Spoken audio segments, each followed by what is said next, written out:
भगवत गीता में लिखा है, इंसान के बर्बाद होने के 6 कारण। नींद, गुस्सा, डर, थकान, आलस्य और काम टालने की आदत।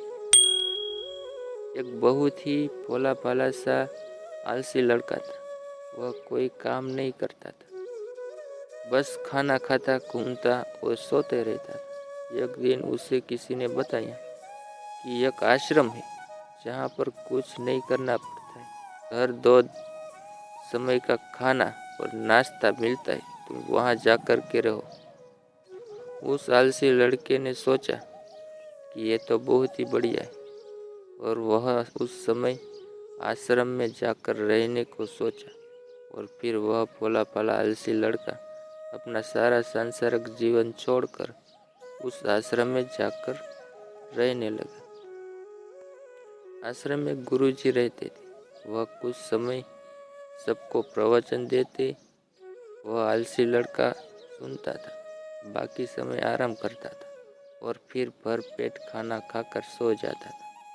ऐसे ही उस लड़के का दिन गुजरता गया। एक दिन उस आश्रम में कुछ भी नहीं बना। नाश्ते के समय नाश्ता नहीं मिला। उसने सोचा, नाश्ता नहीं मिला, भोजन तो मिलेगा। अब भोजन के समय भी उसे भोजन नहीं मिला। लड़का दौड़ करके गुरुजी के पास गया और उसने पूछा कि आज भोजन क्यों नहीं मिला। गुरुजी ने कहा कि बेटा, आज एकादशी है और जितने भी आश्रम के सदस्य हैं उनका उपवास है, और तुम्हारा भी आज उपवास है। आज भोजन नहीं बनेगा। वह लड़का आलसी था और उसे भूख भी बहुत लगता था। उसने गुरुजी से बोला कि मैं उपवास नहीं रहूँगा, मुझे भूख लगी है, मैं खाना खाऊंगा। गुरुजी ने बोला, ठीक है, जाओ भंडारे में से सामान ले करके आओ और आश्रम में नहीं, बाहर ले जा कर के बना लो। लेकिन याद रखना, भोजन बनाने के बाद सबसे पहला भोग भगवान को लगाना और फिर तुम प्रसाद पाना। वह लड़का बोला, ठीक है, और फिर अनाज लेकर नदी के ओर पहुंचा। भोजन पकाने लगा, तैयार हुआ। उसके बाद कहने लगा कि भगवान श्री राम आइए, पधारिए, भोग लगाइए। अब जब उसे लगा कि भगवान तो आ नहीं रहे, तो फिर कहने लगा कि मुझे मालूम है आपको तो अच्छा खाने की आदत है, मैं बना नहीं पाया और मुझे अच्छा भोजन बनाने भी नहीं आता, लेकिन जो भी रूखा सूखा बना है आकर खा लीजिए। भगवान श्री राम उसकी सरलता पर बहुत ही प्रसन्न हुए और उस लड़के को दर्शन दे दिए। उसने देखा कि भगवान श्री राम आए हुए हैं, उनके साथ में माता सीता भी आई हुई। लेकिन लड़के ने सिर्फ 2 लोगों के लिए ही भोजन बनाया था, एक अपने और दूसरा भगवान के लिए। और जब क्योंकि भगवान के साथ माता सीता भी आई हुई थी, तो उसने उस भोजन को माता सीता और भगवान के सामने ग्रहण करने के लिए रख दिया। भगवान श्री राम और माता सीता ने भोजन किया और उसके बाद जब वह जाने लगे तो यह भोला सा आलसी लड़का बोला कि प्रभु आप आए, दर्शन दिए, बहुत अच्छा लगा।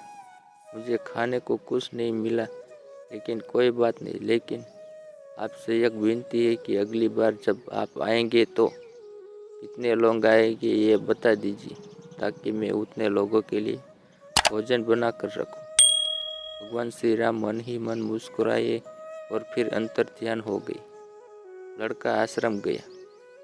दिन बीतता गया और फिर एकादशी का दिन आया और इस बार उसने 3-4 लोगों के लिए अनाज लेकर के खाना बनाने के लिए नदी के किनारे पहुंचा और उसने बड़े प्रसन्नता से भोजन बनाया और इंतजार करने लगा कि प्रभु आएंगे और भोग लगाएंगे।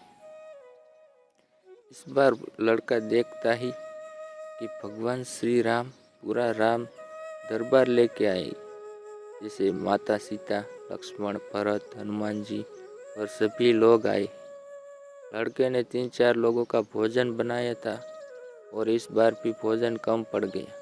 लड़के ने निराश होकर भोजन को प्रभु के आगे रख दिया। उन्होंने भोजन किया और फिर चले गए। इस बार भी लड़का फिर से भूखा ही रह गया। अब लड़का फिर आश्रम गया। दिन बीतता गया और ये फिर एकादशी का दिन आया और इस बार गुरुजी से कहने लगा कि गुरुजी मुझे इस बार थोड़ा ज़्यादा अनाज चाहिए।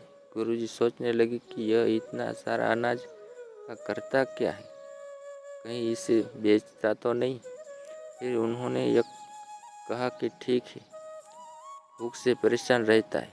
लड़के ने कहा कि नहीं गुरुजी, मैं भूख से परेशान नहीं रहता हूँ। प्रभु के साथ बहुत लोग आते हैं, उनको भी तो भोजन करना पड़ता है। गुरुजी को लगा कि यह का तो पागल हो गया है, लेकिन गुरुजी ने सोचा कि चलो एक बार चलकर देखिए कि लड़का इस अनाज का करता क्या है। वह भोला सा लड़का अनाज लेकर के नदी के किनारे पहुंचा और इस बार भोजन बनाया नहीं। उसने सोचा कि प्रभु हर बार ज़्यादा लोगों को लेकर आते, इस बार वह भी ने भी लोग खुद बनाकर भोग लगा लेंगे। और फिर प्रेम से प्रभु को बुलाने लगा। गुरुजी ने सब छुप कर देख रहे थे कि यह भोजन तो बनाया नहीं और प्रभु को बुला रहा है।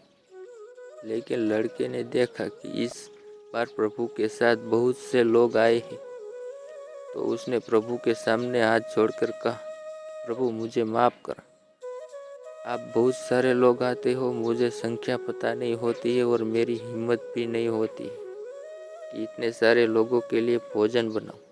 आप स्वयं आए हैं, बनाइए, खाइए और भोग लगाइए।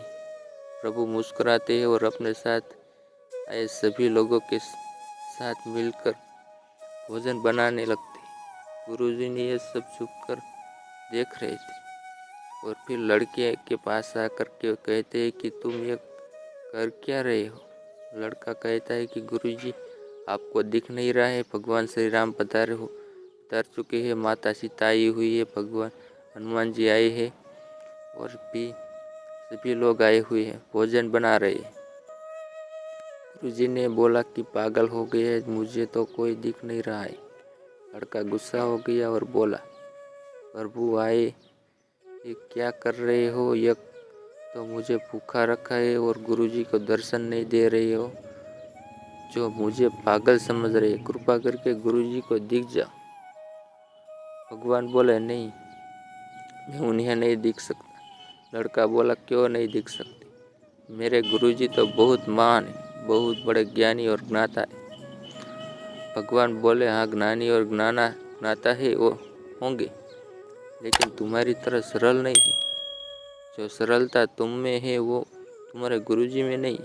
लड़के ने यह बात गुरुजी से कह दी। भगवान श्री राम कह रहे हैं कि आप सरलता नहीं, आप मेरी तरह सरल नहीं, इसलिए आपको दिख नहीं रहे। गुरुजी की आंखें नम हो गई और रोने लगे और बोले कि बिल्कुल सही कहा, मेरे अंदर तुम्हारे जितना सरलता नहीं है। और फिर माफ़ी मांगने लगे। फिर भगवान ने गुरुजी को भी दर्शन दी। ये कहानी हमें सिखाती है कि जीवन में सरलता सबसे आवश्यक है। जितने सरल बने रहेंगे उतना जीवन में आगे बढ़ते चले जाएंगे।